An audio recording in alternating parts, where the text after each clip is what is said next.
Welcome to The Pause, the key to wisdom, hosted by The Kitchen Table, where we explore ways to respond wisely to life's challenges. If you're looking for ways to navigate life with more maturity, empathy, and insight, you've come to the right place. In our work together, we've discovered a formula for wisdom. It's a do-it-yourself project, so pull up a chair with your co-hosts Gregg Cochlan, Ron Medved, and Dave Derksen as we share our models, practical exercises, and many good stories. Let's get into it.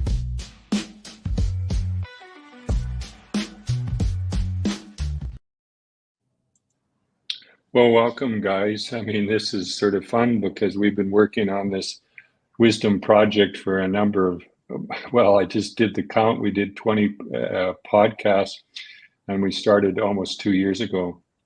But it brings us today is trying a new platform on YouTube and seeing how that goes. And we're using different technologies. So forgive us for a couple of trip ups if we get started.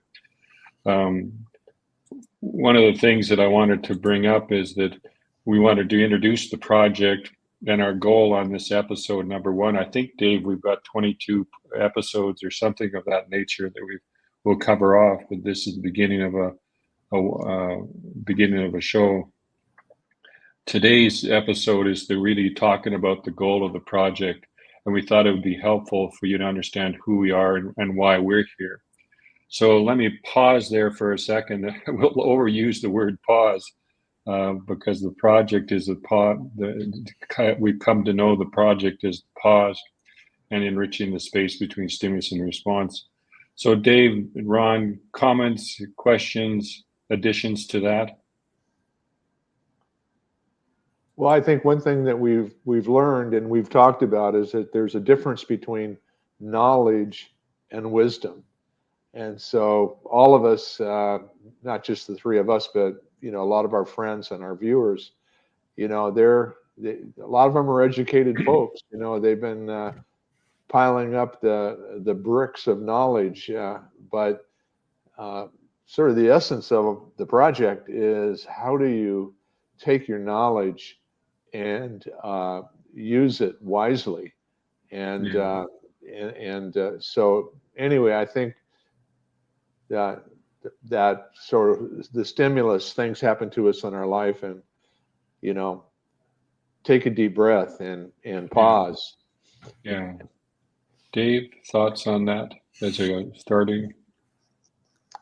Yeah, I think it's been really about trying to manage the challenges that have been coming at us over the last number of years and being able to handle those with less of a knee-jerk reaction and more of a mature reaction or response. So that's what it's kind of been about, I think. Yeah. Well, I think when we began, there was identified problems or issues that we were trying to address, and we'll get to that in a second. But, I don't really believe that we started down the path of this is the stimulus and response project, the pause project, that sort of evolved and sort of presented itself. I think one of the things that you said, Dave, that I would sort of, if there's a hook to this episode, is really about understanding that the world is in a fairly significant dynamic, and how do we respond maturely and wisely to that. And it's really about, we constantly have said this over and over again, and we're not trying to preach to anybody about what they should do. It's more what we should do. So we've used the do-it-yourself project. But before we get too far down the pathway, add to that a little bit more and sort of the goal of the project.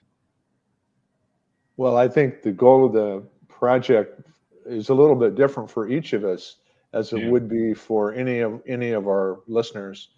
I'm a little bit more advanced in age than my buddies here, and I'm interested in learning about wisdom in the afternoon of life, or maybe even more accurately, the sunset of life. You see things differently in those later stages of life, and And it's like how to translate your knowledge, into relevant, wisdom. And the world keeps changing, and I have to adjust to it. So there's wisdom in how I respond to what's happening in my world. Yeah. Going way back, I joined you guys when I had been in a bit of a transition period. I was getting used to retirement and trying to rethink who I was going to be. And that concept of the afternoon of life really caught me. And so I think that it's really tied to how do you continue to develop? We looked a lot at developmental theory. How do you continue to develop throughout your life, and how are some of the things that you embraced and modeled earlier in life, how those become different or changed or maybe even inappropriate as you move into another stage of life. So that's been most of the journey for me, is that idea of how do we continue to develop and evolve our understanding of how to be in the world. And then, of course, like you said, Greg, there were significant challenges, political upheavals and whatnot. And I just seemed to be getting kind of buffeted on the waves of all of these reactions I was having to them. And so I wanted something that would allow me to slow that down. You asked the question, what about, why did I come to the kitchen table? And we'll do a little bit of introduction of each other and our background, and a little bit more character of who we are. But like you, we came across, the afternoon of life, and we probably need to explain to the listeners what that is. But I'm 67 years old, and I'm in transition from being a full-time business owner into a state of differentness. I don't know exactly. I'm trying to avoid the word retirement, but I'm also a grandfather. And, one of the things that was creating an issue for me was, I'm also a friend. I'm also a husband. I'm also a brother. I'm a cousin. I'm an uncle. And in that, what was distracting me was just how the world, whether it be locally, provincially, nationally, internationally, was sort of against things as opposed to for. And I always had this sort of rolling around in my head, is that why are people so against things as opposed to being what they're for?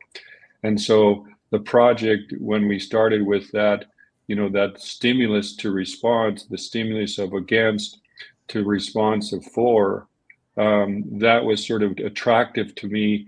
And now if I double click down on being a grandpa, the idea of being a wise old grandpa and elder really is appealing to me. And so, but I needed to study it. I needed to learn it. I just wasn't going to be it.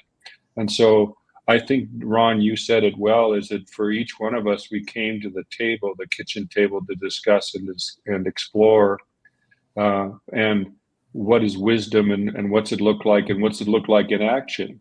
And we covered off things like wisdom as a noun and wisdom as a verb, but we've also used our background in cognitive psychology, Ron, and how to use our creative subconscious to discover different approaches. Dave, you mentioned a number of times sort of the objectiveness of holding an opinion, a belief, an idea outside of yourself and sort of looking at it objectively. So for me, I was excited about the learning of this. I didn't realize it would take so long, but I'm really pleased and proud of what we're going to present over the next 20 some episodes, and sort of reveal both models and constructs and ideas and questions, and sort of presenting a learning path for our listener and learner to learn how to develop their own wisdom and maturity through the space of the pause. Ron, tell the listeners a little bit about who you are and And Dave, I'll offer it to you as well, and then I'll talk a little bit about who I am and what brings us to the table. Well, as I think I need to start by just describing myself as a recently become 80-year-old. I had my 80th birthday this last summer, and so when I look back on my life, it's like looking back from the mountaintop a little bit. But I had a great education as a kid. I was educated by the Jesuit priests. Grew up in a large Catholic family, and just had a real advantage of being exposed to the arts and philosophy and psychology and the liberal arts, so to speak. I was also an athlete, and a chunk of my life, like a pretty intense chunk of my life, was I became a football player in college. I was certainly a student in college, but I was in college because of my athletics, and then played well enough that I ended up with a 5-year National Football League career. I played defensive back for the Philadelphia Eagles, and in that time, I became a player representative for my teammates, represented my team to the other player councils, and so I think I got my start in sort of my social consciousness there partly, but when I retired from professional football, I was only 27 years old, and like any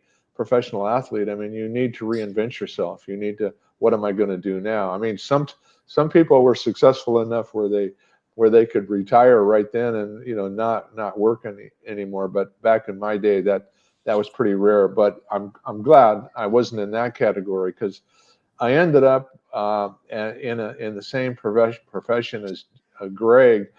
I had a profession in applied psychology, and worked with the Pacific Institute.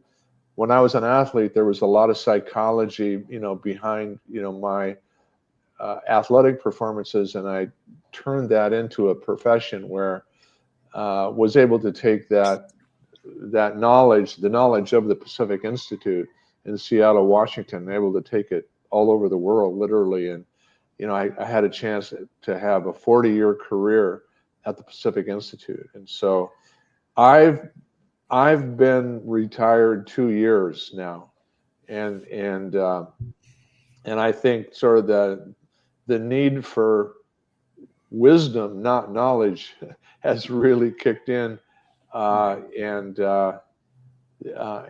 so we've been at work, doing the research for this project for at least 2 years, if not longer.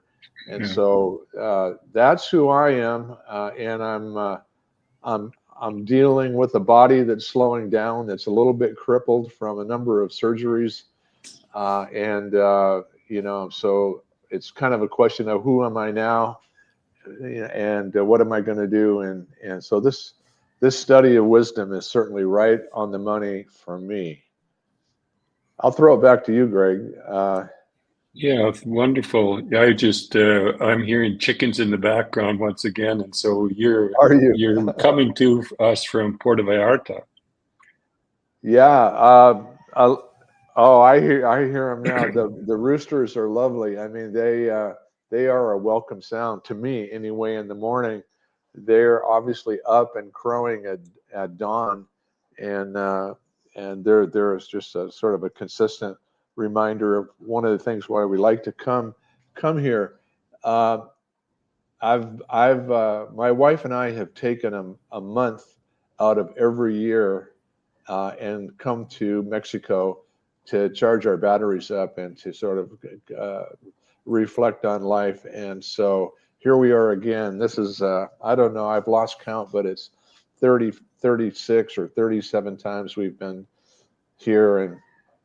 And we actually are strange enough that we like to go to the same beach, the same spot on the beach, and put our lounge chairs up and our umbrella up in the same spot for all those years, and there's something nice and invigorating about that. Yeah. Well, thank you, Ron.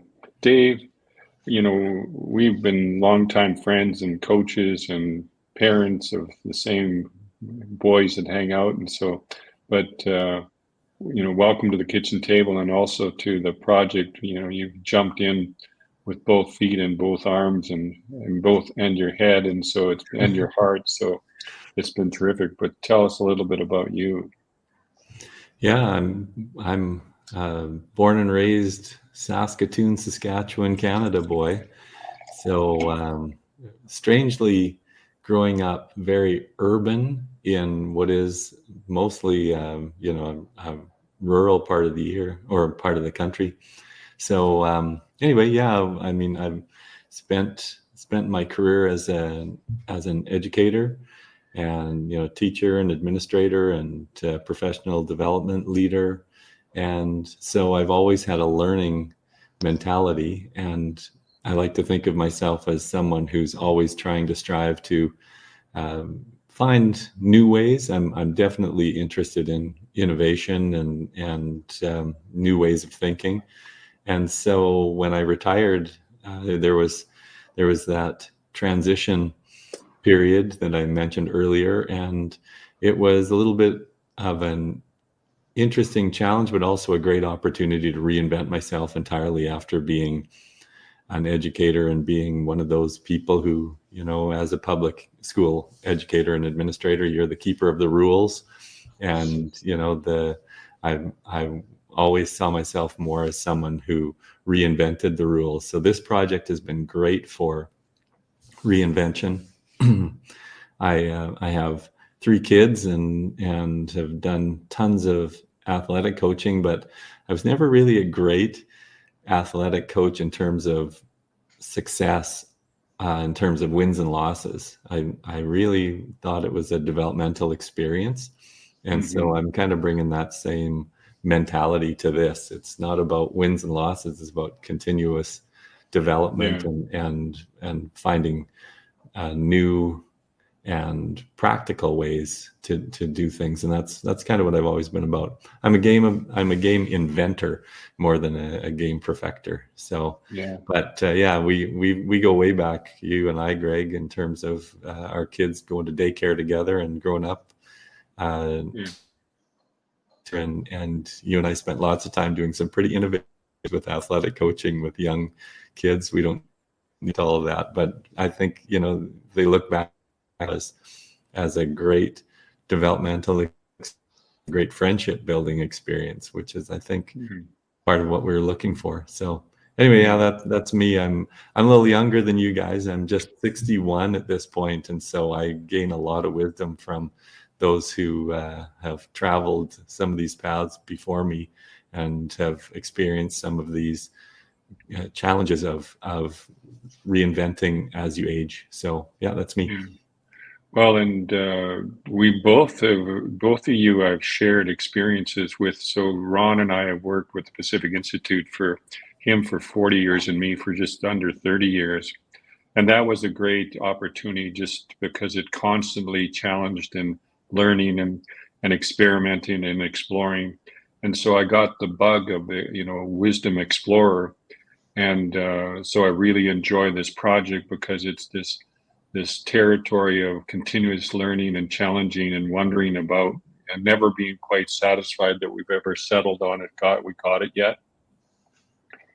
Ron and I both shared in the life experience in publishing a book called World Peace, really one mind at a time. And really that the heart of that was about peacefully coexisting. And so I was motivated to do this project was because of peacefully coexisting and just looking at how many people are against as opposed to for.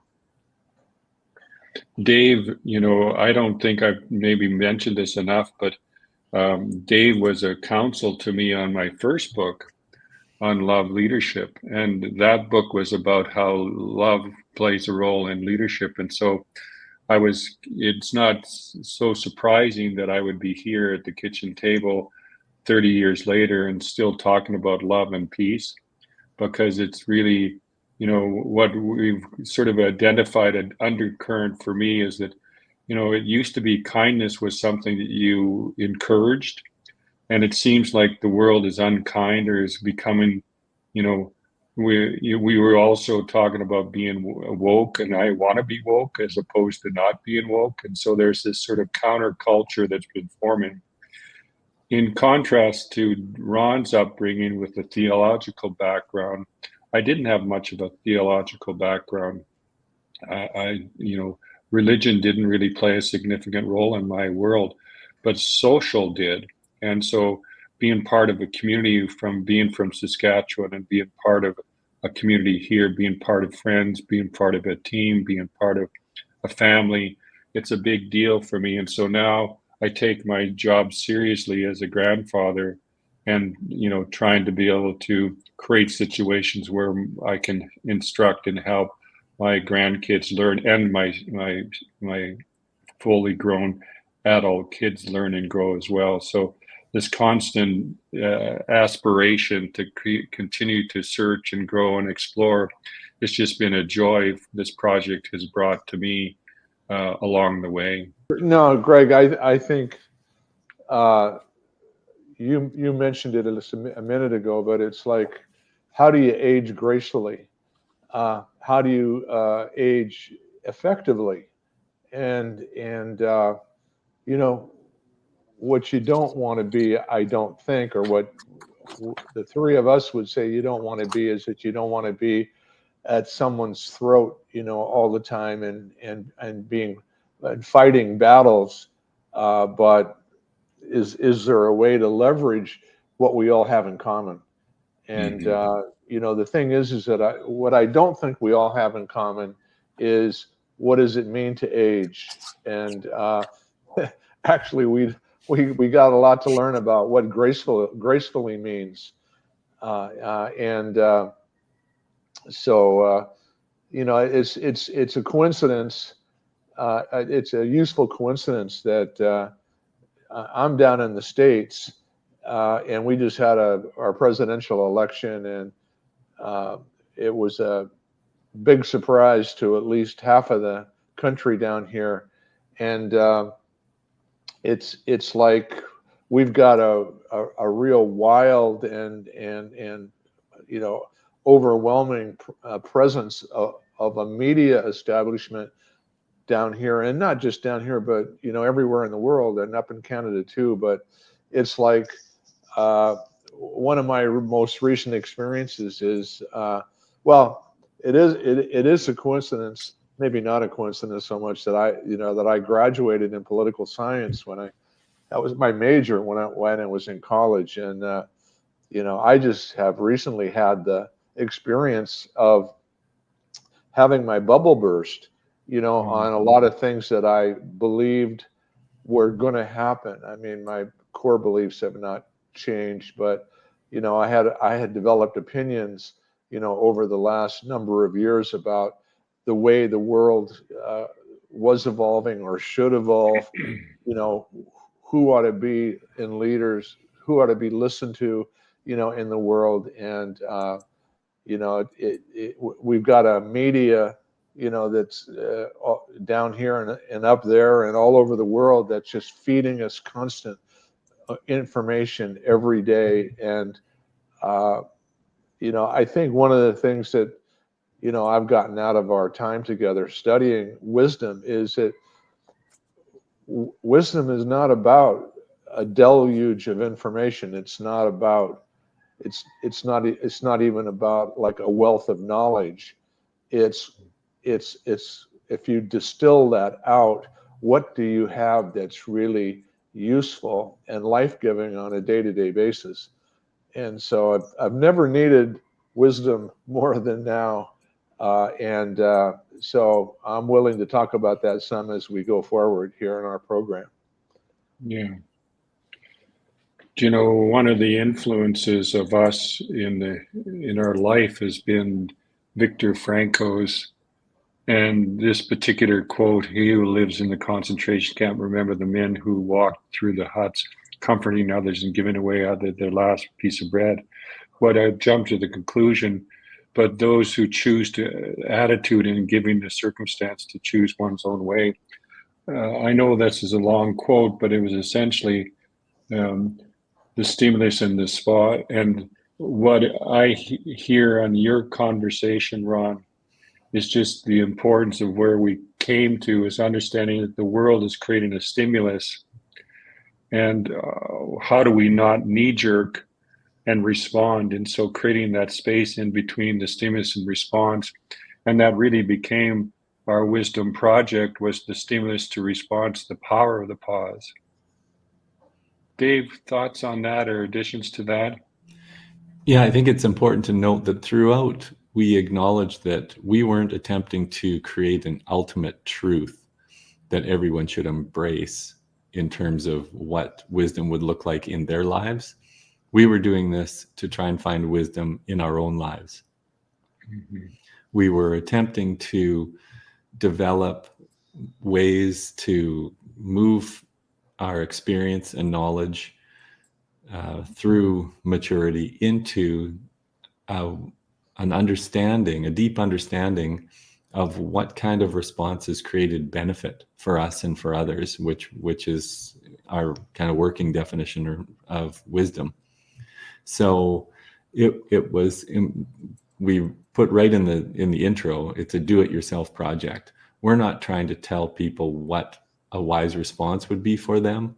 We're trying to help people to understand the journey we've gone through to pursue wisdom in our own lives. And we hope that that is something that people can apply in their own lives. But it's very much an application process. It's not just about theoretical understanding. It's about how do you apply this so that you increase the likelihood that the responses you make to any situation have the greatest potential to create benefit for you and for others. Yeah. Well, when we began, we started with a wisdom formula or definition, and we defined wisdom as the ability to use knowledge and experience to make good decisions, judgment, and discern what is true, right, lasting, or alignment of our life's goals and purposes. You know, that was very helpful for us to be able to establish what are we searching for and what's our goal. But we evolved from that. And so the evolution really brought in the idea of maturity as part of that equation, as part of that formula. And so jump into an outline of, just to give the listeners a heads up, this is where we're going. And one of the core formulas that is central to the work that we've done is what we call as the core wisdom formula, which is that experience and knowledge that you've talked about, Ron, but it's also the idea of maturity and the wisdom that comes from that. But Dave, you've often talked about the importance of not just wise, but there's got to be some benefit. Tell me a little bit, or tell the listeners a little bit about that. Well, we shared a lot of really good stories about where we've experienced wisdom in our lives, where we've witnessed it in others that we've been present to observe. And that idea of making a response that creates benefit keeps coming back for me, in that when a response is truly wise, it's not self-focused, it's not egocentric.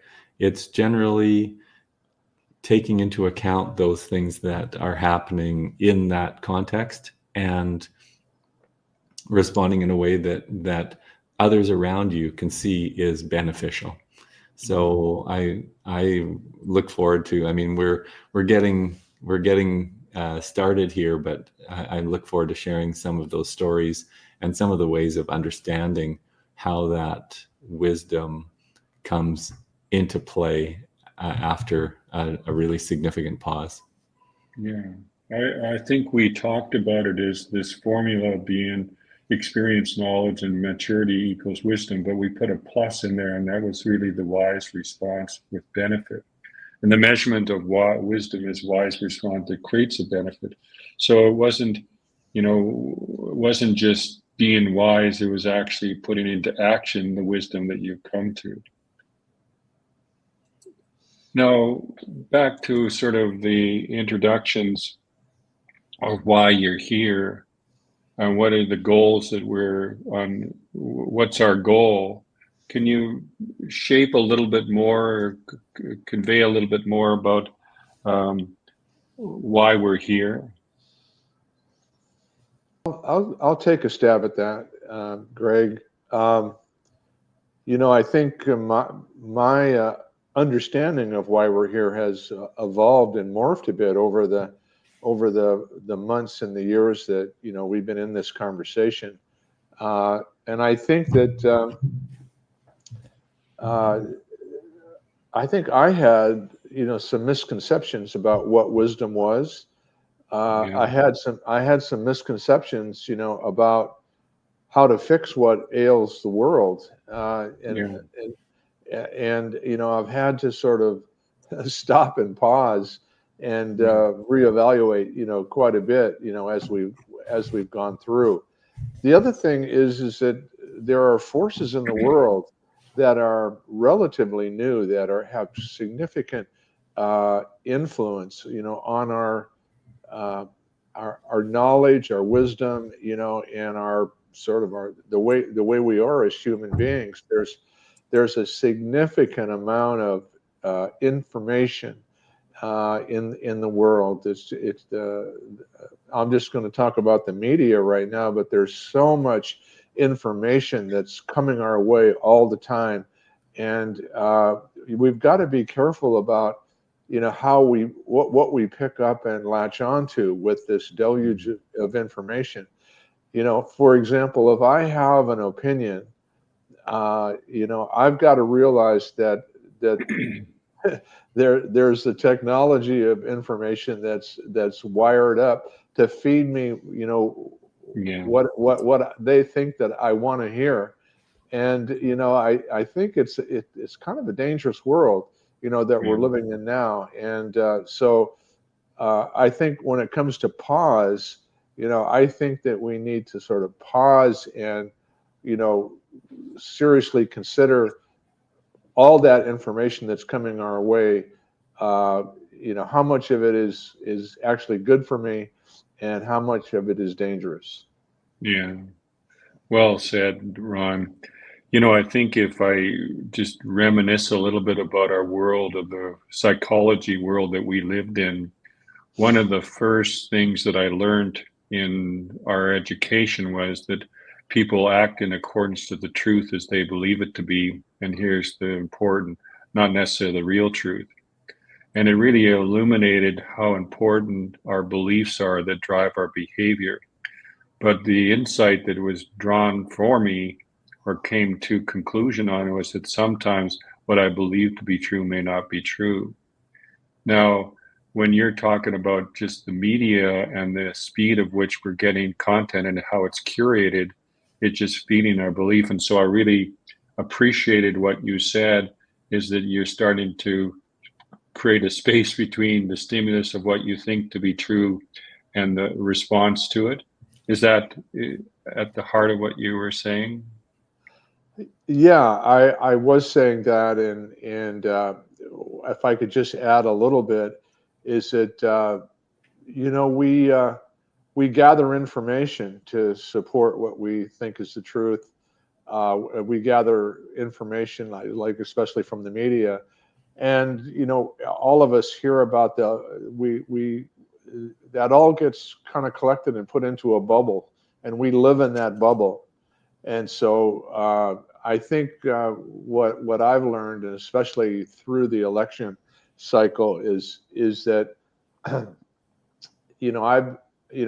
have this almost invisible tendency to sort of have a bubble, fill that bubble with what I want to put in there, what I want to believe in, and then I've had the fortunate experience of having my bubble burst. And the bubble bursting is, oh my God, that's not what I thought was going to happen. Something else happened. How did I get that wrong? And it's a real splash of humility, but it's also, after reflecting on it, it's really healthy. It's really healthy. And so anyway, that's part of it, Greg. Okay, thank you. Dave, does that trigger some comments from you? Yeah, just simply that at the core of all of this is bringing a level of objectivity to ourselves, to our beliefs, to our opinions, being open to changing them. You said earlier, holding those opinions and beliefs outside of ourselves so that we can hold them up to analysis to see whether it's actually true what we've believed in or whether it needs to evolve. And sometimes and certainly in the past for me, those beliefs have been so close to who I am that any challenge to those beliefs or opinions seemed like a personal threat, something that could undermine who I am, undermine my self-concept. Now what we're trying to get to through this project is to hold our beliefs and opinions outside of ourselves so that we can objectively analyze them and potentially grow through the experience. It's a learning process that starts first and foremost with learning about ourselves. Yeah. Well, I think once again, Dave, well said. For me, I think I'll see if I can get to this right slide. What was inventorying, adding up to the motivation to be able to explore more wisdom for myself was looking for ways to be more mature in my thinking and my behavior, and developing a response day to day or year to year with life's interactions. Because what I was recognizing in me is I still had an immaturity to some of my responses. And what I was seeing, or I think we all have seen, is, why is the world so polarized? I mean, we're so aligned in our, our silos of beliefs. Why is there an increasing lack of civility? So when we talk about kindness and compassion and wokeness and the responsibility of citizens, and particularly the rise of populism, why is populism, sounds silly, but why is it so popular? Why is it picking something you're against as opposed to something you're for? And why is there an erosion of pluralism and a growth in tribalism? So as I was, standing back and in our conversations that we've had in our study, I was searching for how to approach populism, how to approach polarized, how to approach lack of civility. Let me pause there. So that what I'm trying to articulate is essentially just the problems that we were seeing and why it was important to start a study on how to respond with wiser action objectively. Thoughts or comments in addition to that? Well, I think for me, Greg, the pause has really been helpful to look at the politics of the United States since the last presidential election, and to suspend, my opinions as best I can, and to sort of take a deep breath and stop building arguments against things myself, that I was guilty of. So people ask me how I'm feeling, about things these days. I say, well, I'm kind of unplugged and agnostic about certain things, and I find it to be sort of invigorating, to be able to sort of get off my old arguments and not become emotionally involved in these opinions that I've built up. Maybe taking information from people and building it into my own information that maybe I shouldn't have been doing that. But to question myself, I find that to be very healthy. And now that I'm down here on the beach in Mexico, having a holiday, I'm finding it easier to do. I look around at the world, and I'm colors are brighter, people are more attractive, and nobody's having a conversation about politics on the beach down here that I can tell. In sort of closing in on wrapping up here, why would you want listeners to listen to what we're going to share? Why are we doing what we're doing? I'm pretty excited about the potential for getting models that are very helpful out there, models that have been very helpful to me. Our way of analyzing our experience, we have a whole model for how we analyze our experience and how beliefs have formed that allow for some really good self-analysis. We have a model that helps people understand the source of anxiety, which at times can interfere with maturity. I'm excited about that. The maturity components and capabilities, things that we can all learn and become better at, not something that's just part of your personality. I found that extremely powerful, and something I'm now trying to practice every day, and successful 100% of the time, but I found it very helpful. And then breaking down what the goal is of wise response. I mean, all of these things I find super exciting, and they've been very helpful. So I just enjoy being able to share that, and also to reinforce through these conversations what I'm attempting to continue to I guess, embed in my life. So that's what I'm really excited about in terms of this whole project and sharing it out. Yeah. Well, I think, Dave, I sort of hold the same enthusiasm to work that we've done that we want to share with people.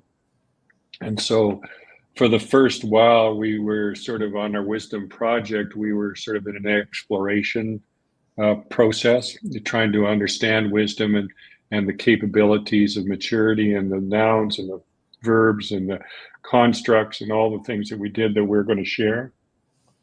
But then in terms of just coming to the simplicity at the heart of what we're really trying to be able to express is the wisdom project is really putting space in between the stimulus and response, and we call it the pause, but we also call it the power of the pause.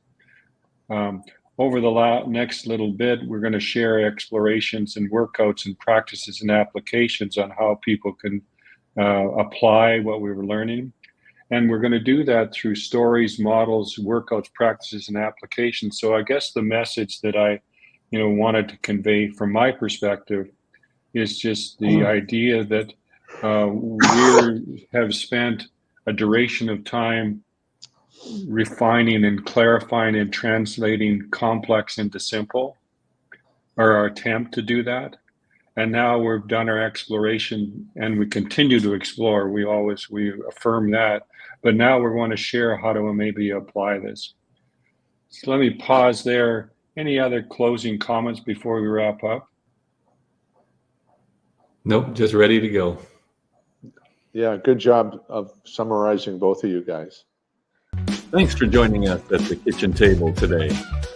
We hope you're leaving with a few useful insights, and we'd love to hear from you. So please leave your comments and questions below. There's more to come, so we'll see you again. Be well.